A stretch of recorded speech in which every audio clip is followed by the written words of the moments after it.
করে দিয়েছেন। ওয়ালিল্লাহি আলান নাসি হিজ্জুল বাইতি মান ইসতাতা ইলাইহি সাবিলা। আল্লাহ তাআলা বলেন, যাদেরকে আমি অর্থ দিয়েছি, সম্পদ দিয়েছি, আমার ঘরে আসতে পারবে এমন সম্পদ তার আছে, অর্থ তার আছে, এবং সে আসতে পারবে, তার জন্য পথটাও নিরাপদ আছে, তার জন্য আমি ফরজ করে দিয়েছি সে যেন বাইতুল্লাহতে এসে আমার ঘরকে তওয়াফ করে।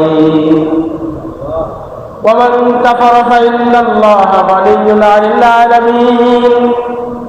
রাব্বুল আলামিন বলেন, আর কোন ব্যক্তি যদি আমার এই হজকে অস্বীকার করে, হজ করা থেকে বিরত থাকে, সে শুনে রাখুক, ওয়ামান কাফারা ফাইন্নাল্লাহা গানিয়্যুন আনিল আলামিন। আমি পুরো পৃথিবীবাসীর মুখব্যক্তি নয়, পৃথিবীর সকল মানুষ যদি আমার ঘর হজ করা ছেড়ে দেয়, আমার ঘরে এসে যদি তাওয়াফ করা ছেড়ে দেয়, আমার কিছু যায় আসে না। পুরো পৃথিবীবাসী হজ করা ছেড়ে দিলেও আল্লাহ তাআলা কিছু আসে যায় না, বরং ক্ষতি হলো আমাদের। হ্যাঁ, হজ এমন একটি গুরুত্বপূর্ণ ইবাদত, যে ইবাদত করলে হজ মানুষকে একবারে বেহুলা করে দেয়, মাসুম করে দেয়। এজন্য হজটা হলো আশিকানা ইবাদত, প্রেমময় ইবাদত। অন্যান্য ইবাদত করি আমরা, ঠিক আছে, কিন্তু এত প্রেম নাই যেত প্রেম হজের মধ্যে আছে। আমরা নামাজ পড়তে চাই, নিজের ঘরের মধ্যে নামাজ পড়তে পারি। আমরা নামাজ পড়তে চাই, নিজের অফিসের মধ্যে নামাজ পড়তে পারি। আমরা নামাজ পড়তে চাই, যেখানে আমি কাজ করি সেখানে দাঁড়িয়ে নামাজ পড়তে পারি। আমরা নামাজ পড়তে চাই তো রাস্তার ধারে দাঁড়িয়েও নামাজ পড়া যায়। কিন্তু হজ এমন একটি ইবাদত, যে ইবাদত করার জন্য তার ঘর ছাড়তে হয়, তার দোকান ছাড়তে হয়, তার বাসস্থান ছাড়তে হয়, তার কর্মস্থল ছাড়তে হয়, সবকিছু ছেড়ে রবের কাছে গিয়ে বলতে হয় লাব্বাইক লাব্বাইক লা শারীকা লাক লাব্বাইক। ঘরের মধ্যে থাকলে আর হজ হয় না, কিন্তু ঘরের মধ্যে থাকলে নামাজ হয়। কর্মস্থলের মধ্যে থাকলে আর হজ হয় না, কিন্তু কর্মস্থলের মধ্যে থাকলে নামাজ হয়। কর্মস্থলের মধ্যে থাকলে রোজা হয়, কর্মস্থলের মধ্যে থাকলে যাকাত আদায় করলে যাকাত হয়। আপনার ব্যবসা প্রতিষ্ঠানে আছেন, নামাজের সময় হয়েছে, দাঁড়িয়ে গেছেন, নামাজ পড়ছেন, নামাজ হয়ে যাবে। আপনার ব্যবসা প্রতিষ্ঠানে আছেন, আপনার উপর যাকাত ফরজ হয়েছে, যাকাত দিয়ে দিয়েছেন, যাকাত আদায় হয়ে যাবে। আপনার ব্যবসা প্রতিষ্ঠানের মধ্যে আছেন, রোজা রাখছেন, সেখানে বসে কাজ করছেন, রোজা হয়ে যাবে। কিন্তু হজ এমন একটা প্রেমময় ইবাদত, যেটা ব্যবসা প্রতিষ্ঠানে থাকলে হয় না। সবকিছু ছেড়ে আল্লাহকে বলতে হয়, সবকিছু ছেড়ে আপনার দরবারে এসেছি আপনার ভালোবাসা প্রকাশের জন্য। সবকিছু ছেড়ে দিতে হয়। আপনি নামাজ পড়তে মসজিদে আসবেন, পাঞ্জাবি গায়ে দিয়ে আসলেও নামাজ হয়ে যাবে। আপনি নামাজ পড়তে মসজিদে আসবেন, গেঞ্জি গায়ে দিয়ে আসলেও আপনার নামাজ হয়ে যাবে। আপনি নামাজ পড়তে মসজিদে আসবেন, টুপি লাগাইলেও নামাজ হবে, না লাগাইলেও নামাজ হবে। আপনার পছন্দের পোশাক পরে আপনি নামাজ পড়তে পারবেন। কিন্তু হজ এমন একটি ইবাদত, যেটা আপনার পছন্দের পোশাকে হবে না। রব্বুল আলামিন যেই পোশাক আপনাকে সিলেক্ট করে দিয়েছেন, সেই পোশাক পরে আপনাকে হজ করতে হবে। প্রেমময় ইবাদত। আমার পাঞ্জাবি, আমার টুপি, আমার প্যান্ট, আমার লুঙ্গি গায়ে দিয়ে দিলে হবে না, বরং আমার সব শৌখিন পোশাককে ফেলে দিয়ে ফকিরানা হালতে, মাথা খালি, শুধুমাত্র সাদা কাপড় পেঁচিয়ে আমাকে রবের সামনে দাঁড়াতে হবে আর বলতে হবে, আল্লাহ, সব কিছুর ভালোবাসা ত্যাগ করছি আপনার ভালোবাসা। তাহলে হজটা হলো কি? আশিকানা ইবাদত, প্রেমময় ইবাদত, যে ইবাদতের সাথে অন্য কোনো ইবাদতের তুলনাই হয়।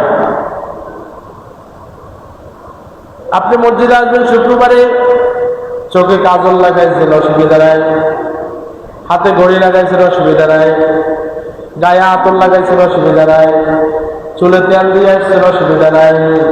কিন্তু হজ এমন একটি ইবাদত, যে ইবাদত আপনাকে এটা স্বীকার করতে হবে না, আতর ব্যবহার করা যাবে না, তেল ব্যবহার করা যাবে না, মাথায় টুপি লাগানো যাবে না। কি এমন না? আল্লাহ যেটা বলছে শুধু একটা এহরামের কাপড় বাঁধো, এটা ছাড়া আর তোমার কোনো সজীবতা এখানে চলবে না। সুতরাং বোঝা গেল কি, হজটা অন্যান্য ইবাদতের মতো নয়, বরং এটা প্রেমময় একটা ইবাদত, আশিকানা একটা ইবাদত। যে আবাদতটা আমার ঘর ছাড়তে বাধ্য করে, যে আবাদতটা আমার ছেলেমেয়ের ভালোবাসা ছাড়তে বাধ্য করে, যে আবাদতটা আমার উত্তম পোশাক ছাড়তে বাধ্য করে, যে আবাদতটা আমার কষ্টে অর্জিত পয়সা খরচ করতে বাধ্য করে, সে আবাদতের নামই হলো কি? হজ। নবী আকরাম সাল্লাল্লাহু আলাইহি ওয়াসাল্লাম বলেন, বুনিয়াল ইসলামু আলা খামসিন শাহাদাতি আল্লা ইলাহা ইল্লাল্লাহ ওয়া ইকামিস সালাহ ওয়া ইতাইজ যাকাত ওয়াল হজ্জ ওয়া সাওমি রমাদান। রাসূল আরবি সাল্লাল্লাহু আলাইহি ওয়াসাল্লাম বলেন, ইসলামের ভিত্তি বুনিয়াদ হলো পাঁচটা। এক নম্বর হলো আল্লাহর একাত্মবাদের সাক্ষী দেওয়া, দ্বিতীয় নম্বর নামাজ কায়েম করা, তৃতীয় নম্বর যাকাত আদায় করা, চতুর্থ নম্বর আল্লাহ সম্পদ দিলে সেই সম্পদ ব্যয় করে আল্লাহর রাহে হজ করা, আর পঞ্চম নম্বর হলো রমজান মাসে রোজা রাখা। সুতরাং যাদেরকে আল্লাহ তাআলা মাল সম্পদ টাকা পয়সা দিয়েছে, তারা যদি হজ না করে তাহলে তারা ইসলামের একটা খুঁটিকে মাইনাস করে দিল। একটা খুঁটি ছাড়া মুমিনে কামেল হতে পারবে না, সঠিক মুসলমান হতে পারবে না। এই জন্য রাসূল কারীম সাল্লাল্লাহু আলাইহি ওয়াসাল্লাম বলেন, যাদেরকে আল্লাহ তাআলা মাল সম্পদ দিয়েছে, টাকা পয়সা দিয়েছে, সে হজ করতে যেতে পারবে।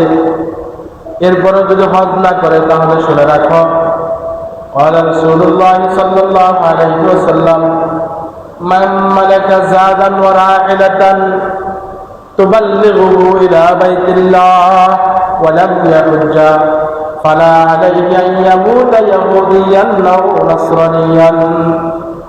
রাসূল কারীম সাল্লাল্লাহু আলাইহি ওয়াসাল্লাম বলেন, আল্লাহ তাআলা যাদেরকে মাল সম্পদ দিয়েছেন, টাকা পয়সা দিয়েছেন, যাওয়ার পথ সহজ করে দিয়েছেন, তার কাছে পরিমাণ টাকা পয়সা আছে, পরিমাণ মাল সম্পদ আছে, সে আল্লাহর ঘরে গিয়ে হজ করতে পারবে। কিন্তু এমন অবস্থায় ওয়ালাম ইয়াহুদ, সে হজ করলো না। আল্লাহ রাসূল বলেন, ফালা আলাইহি আইয়ামুতা ইয়াহুদিয়ান আও নাসরানিয়ান, সেই ইহুদি হয়ে মরুক বা নাসারা হয়ে মরুক, আমার কিছু যায় আসে না। অর্থাৎ সে হয়তো ইহুদি হয়ে মৃত্যুবরণ করবে অথবা নাসারা হয়ে মৃত্যুবরণ করবে, প্রকৃত মুমিন হয়ে সে মৃত্যুবরণ করতে পারবে না। যে ব্যক্তিকে আল্লাহ তাআলা টাকা পয়সা দিছে, মাল সম্পদ দিছে, সে যায় হজ করতে পারে কিন্তু হজ করলো না, আল্লাহ রাসূল ধমকি দিয়ে বলছেন সে হয়তো ইহুদি হয়ে মৃত্যুবরণ করবে অথবা নাসারা হয়ে মরবে, সে প্রকৃত ইমানদার হয়ে মৃত্যুবরণ করতে পারবে না। বড় ধমকি না এটা? হয়তো ইহুদি না হলে নাসারা, প্রকৃত মুমিন হতে হলে, সম্পদশালী হলে তাকে হজ করতেই হবে। আল্লাহ রাসূলের এক সাহাবী আল্লাহ রাসূলকে জিজ্ঞাসা করলেন, ইয়া রাসূলুল্লাহ আইয়ুল আমালি আফদালু ইলাল্লাহ, ওগো আল্লাহ রাসূল, আপনি একটু আমাদেরকে বলে দেন কোন আমল আল্লাহর কাছে বেশি প্রিয়? আল্লাহ রাসূল সাল্লাল্লাহু আলাইহি ওয়াসাল্লাম বলেন, আল ঈমানু বিল্লাহ, আল্লাহর কাছে সবচেয়ে প্রিয় আমল হলো আল্লাহর উপর ঈমান আনা, আল্লাহর উপর বিশ্বাস করা। আল্লাহ এক, অদ্বিতীয়, তিনি সবকিছু করতে পারেন, তিনি সবকিছু করেনওয়ালা জাহান, তিনি কাউকে ছাড়া সবকিছু করতে পারেন, কেউ তিনাকে ছাড়া কিছুই করতে পারে না, এটা বিশ্বাস করা। নবী আকরাম সাল্লাল্লাহু আলাইহি ওয়াসাল্লাম জবাব দিয়ে দিলেন যে সর্বোত্তম প্রিয় আমল হলো আল্লাহর উপর ঈমান আনা। সাহাবী রাসূল আবার প্রশ্ন করলেন, সুম্মা মাযা ইয়া রাসূলুল্লাহ, ওগো আল্লাহর রাসূল বলেন এরপর কোন আমল আল্লাহর কাছে বেশি প্রিয়?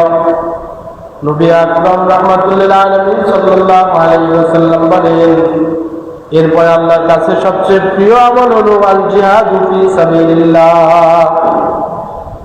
এরপর আল্লাহর কাছে সবচেয়ে প্রিয় আমল হলো আল জিহাদু ফি সাবিলিল্লাহ, আল্লাহর রাস্তায় জিহাদ করা, কাফিরদের বিরুদ্ধে যুদ্ধে অংশগ্রহণ করা, এটা হলো আল্লাহর কাছে সবচেয়ে প্রিয় আমল।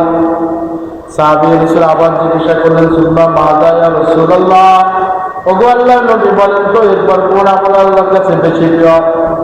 নবী আকরাম সাল্লাল্লাহু আলাইহি ওয়াসাল্লাম বলেন, আল হজ্জুল মাবরুর। সুবহানাল্লাহ। আল্লাহর কাছে প্রিয় আমলের তালিকায় 3 নম্বরে আল্লাহ রাসূল বললেন আল হজ্জুম মাবরুর, কবুল হজ। যে ব্যক্তি আল্লাহর রাস্তায় গিয়ে আল্লাহর ঘরে গিয়ে হজ করলো আর তার হজটা কবুল হলো, এই কবুল হজটা আল্লাহর কাছে সবচেয়ে বেশি প্রিয় আমল। সুবহানাল্লাহ।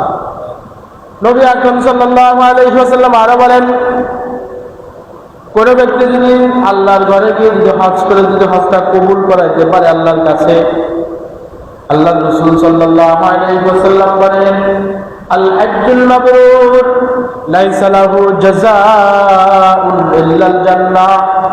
আল্লাহ রাসূল বলেন, যে ব্যক্তি হজ কবুল একটা হজ করলো, যার হজটা কবুল হলো, এই কবুল হজের বিনিময়ে রব্বুল আলামিন তাকে একমাত্র প্রতিদান দিবে জান্নাত। সুবহানাল্লাহ। কবুল হজের বিনিময় কি? জান্নাত। ওয়াল হজ্জুল মাবরুর লাইসা লাহু জাযাউন ইল্লাল জান্নাহ। কবুল হজের বিনিময় জান্নাত ছাড়া আর কিছুই না, জান্নাত ছাড়া আর কিছুই না। যে ব্যক্তি হজ করলো, টাকা পয়সা খরচ করে, আর তার হজটা আল্লাহর কাছে কবুল করাইতে পারলো, আল্লাহ রাসূল বলেন তার বিনিময়ে আল্লাহ তাআলা এই হজের বিনিময়ে তাকে শুধু জান্নাতে দিবেন। সুবহানাল্লাহ। শুধু তাই না, নবী আকরাম সাল্লাল্লাহু আলাইহি ওয়াসাল্লাম আরো বলেন, মান হাজ্জা লিল্লাহি ফালাম ইয়ারফুস ওয়া লাম ইয়াফসুক রাজা ইয়াউমিন ওয়ালাদাতহু উম্মুহু।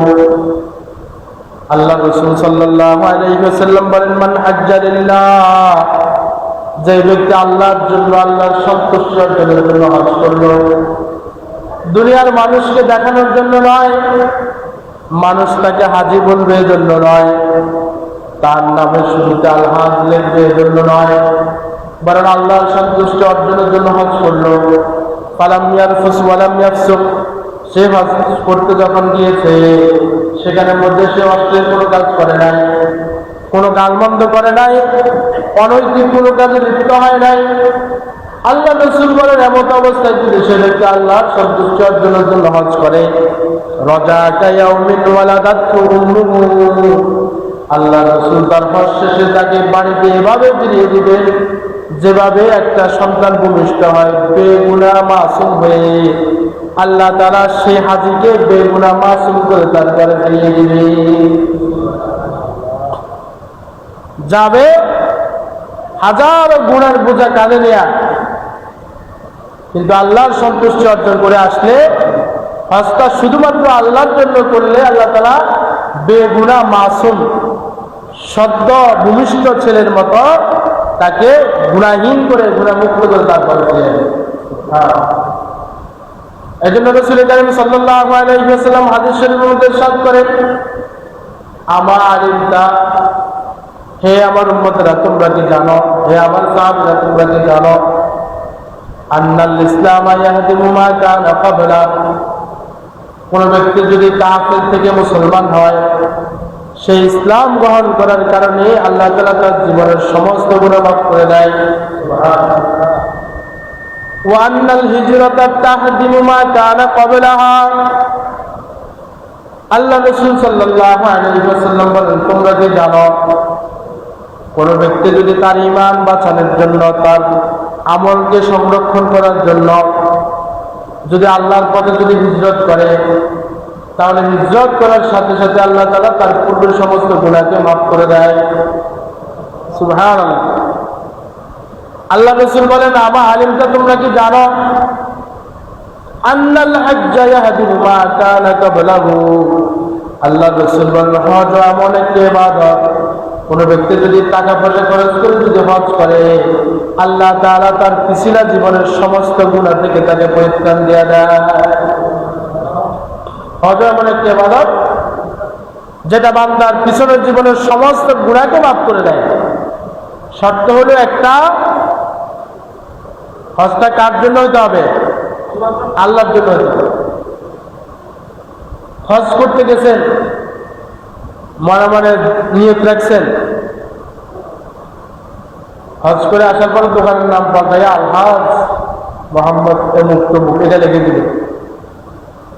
হজ করতে গেছেন, মনে মনে খুলতে আছেন, হজ করে আসলে মানুষ আমাকে হাজি সাহেব বলবে, আমার নামের শুরুতে আলহাজ দেখা হবে। এরকম যদি মনোভাবনা থাকে, এরকম যদি আপনার দিলে নিয়ত থাকে, তা আপনার সেই হজ আপনাকে বেগুনা মাসুল করে দিতে পারে। তাহলে হজটা করতে হবে কার সন্তুষ্টি অর্জনের জন্য? আল্লাহর সন্তুষ্টি অর্জনের জন্য। যদি আল্লাহর সন্তুষ্টি অর্জনের জন্য আমরা হজ করি, তো আমাদের হজ আমাদেরকে এমন ভাবে নিষ্পাপ করে দিবে, যেরকম ভাবে একজন মা তার সন্তানকে জন্ম দেওয়ার পর সেই সন্তানটা নিষ্পাপ থাকে, আমরাও ঠিক একইভাবে গুনাহ থেকে পরিত্রাণ পাই, একবারে নিষ্পাপ হয়ে যায়। এই জন্য আল্লাহ তাআলা আমাদের যাদেরকে টাকা পয়সা দান করছে, তাদের উচিত হলো হজ করা। আমি তো আগে বলছি, ওই চোখ কিছুই দেখা যায়, যে চোখ কাবা এবং মক্কা এবং মদিনা দেখে। স্বপ্ন অনেক কিছু থাকে মানুষের, আমাদের স্বপ্ন থাকা দরকার যে আমরা মদিনা দেখবো, মক্কা দেখবো, এরপর মৃত্যুবরণ করবো ইনশাআল্লাহ। শুধু মনে মনে নিয়ে দেখলে হবে না, দোয়াও করতে হবে। দোয়া করলে আল্লাহ তাআলা বিনা টাকায় বিনা পয়সায় আমাকে আপনাকে মক্কা মদিনা দেখাইতে পারে। এরকম আল্লাহ অনেক বান্দাকে দেখাইছে, দেখায়, এখনো দেখায়। এজন্য আল্লাহর কাছে যখন আমরা চাইবো, তখন এটাও চাইবো যে আল্লাহ যেন আমাদেরকে হজ্জে বাইতুল্লাহ নসিব করে। বলেন আমিন। এই হজ্জে বাইতুল্লাহর মতো প্রেমময় ইবাদত আর কিছু হতে পারে, বললাম না।